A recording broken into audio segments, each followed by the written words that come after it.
அதாவது சில பொருட்களுக்கு சிறப்பு அதிகம்.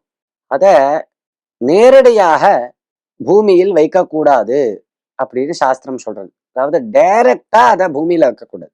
உதாரணத்திற்கு விளக்கு, தீபம். தீபம் ஏத்துறோம் அப்படின்னா இந்த தீபத்துல மகாலட்சுமி சாநித்தியமாக இருக்கா, அதனாலதான் தீப பூஜைன்னு பண்ணுவோம். அந்த தீபத்தை டைரக்டா பூமியில வைக்கக்கூடாது.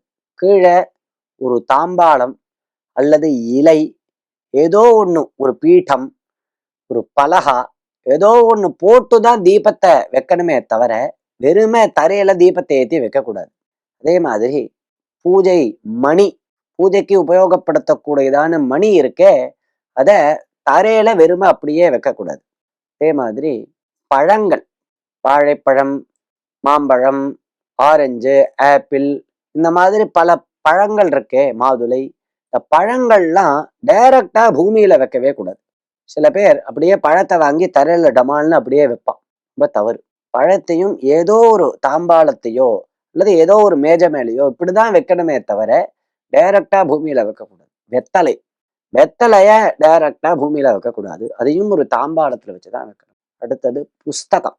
புஸ்தகத்தை படிக்கிறேன்னு சொல்லிட்டு உட்காந்து டைரக்டா பூமியில வச்சு பிரிச்சு வச்சுட்டு படிப்பா. தப்பு.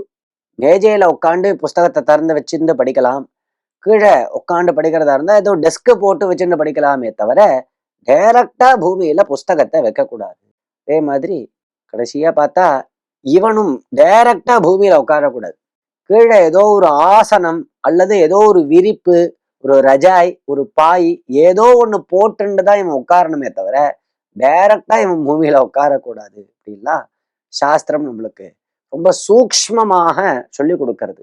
சாஸ்திரத்தினுடைய பார்வை தொலைநோக்கு பார்வை அப்படிங்கிறத புரிஞ்சுண்டு நாம் இதெல்லாம் செயல்படுத்தினா க்ஷேமத்தை அடையலாம்.